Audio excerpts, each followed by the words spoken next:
Hello मेरे प्यारे बच्चों from the 12th standard commerce student specially, और साइंस बच्चे भी सुन सकते हैं इस वीडियो को। There is no issue at all. दोस्तों, अभी जो स्ट्रेस है ना, आपका लेवल हाई होते जा रहा है, तो मैं आपको कुछ एक एडवाइजरी गाइडलाइन के तौर पे ये समझाना चाह रहा हूँ कि आपको अभी क्या एट प्रेजेंट करना चाहिए। दोस्तों देखिए, जिनकी पढ़ाई हो रखी है तो वो तो अभी रिवीजन में लगे होंगे और उनका पढ़ाई हो चुका है तो उनको ज़्यादा स्ट्रेस नहीं हो रहा होगा। लेकिन जिन लोगों का पढ़ाई नहीं हुआ है, definitely they are taking lot of stress कि अब ये कंप्लीट कैसे होगा within a short span of time. तो मैं आपको सबसे पहले एकदम सिंपल और बेस्ट एडवाइस दे रहा हूँ, क्योंकि दोस्तों मैं नहीं चाहता कि आप लोग tension low. Is clear? This is what I'm just gonna tell you and give you one tip.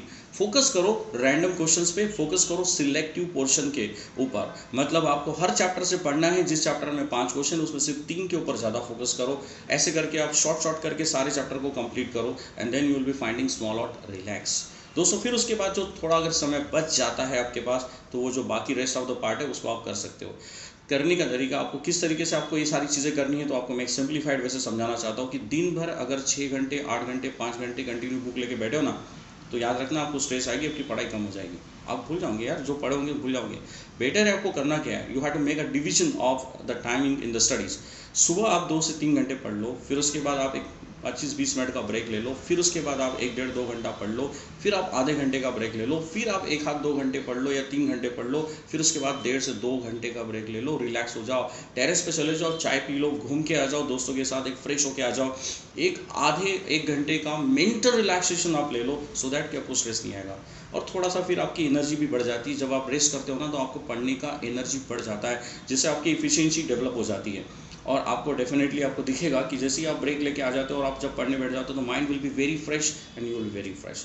दिन भर किताब लेके बैठे रहोगे, you will be feeling very stress, depression की भी फीलिंग आ सकती है।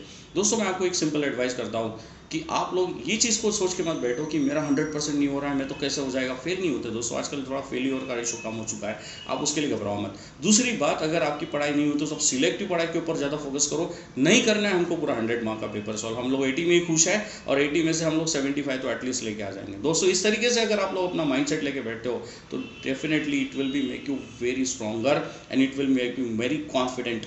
और आप लोग का कॉन्फिडेंस ही आप लोग का स्कोर करवा देगा, जस्ट बिलीव मी। मैं नहीं चाहता कि आप लोग एकदम स्ट्रेस लो और डिप्रेस हो जाओ। आप लोग 12 के एग्जाम में अगर कम मार्क आ गए तो don't worry about it, don't worry, don't take a load. दोस्तों लाइफ इज़ वेरी लॉन्ग, आपको और आगे बढ़ना है। 12 के बाद भी बहुत सारी स्टडीज़ होती है और बहुत सारे ऑप्शंस आपको ऐसे मिल जाएंगे आपकी लाइफ को सुपर बनाने के लिए। इसलिए आप अकेले 12 स्टैंडर्ड का स्ट्रेस लेके मत बैठो। If you are planning for the x thing and it is not gonna be happen, just believe God has made a y plan for you, so you can be a better fit in that Y plan. So don't take load of the 12 studies, just do and be a passionate. कोशिश करो कि मैं पूरा करने की effort डालता हूँ, so that कि अगर कम मार्क भी आएगा तो मुझे रिग्रेट नहीं होना चाहिए कि मैंने एफर्ट्स नहीं डाले थे।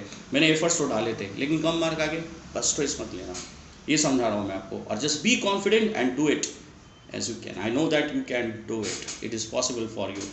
बस एक छोटी सी बात, ब्रेक लेके पढ़ो, कंटिन्यूटी में, लॉन्ग ड्यूरेशन मत पढ़ो, पढ़ाई नहीं हो पाएगी। Thank you very much from Rajesh sir. Just follow the Excel Academy page. I will give you the more tip for preparation of the examination, and I will also come with the more videos with IMP questions. Thank you very much. Thank you very much.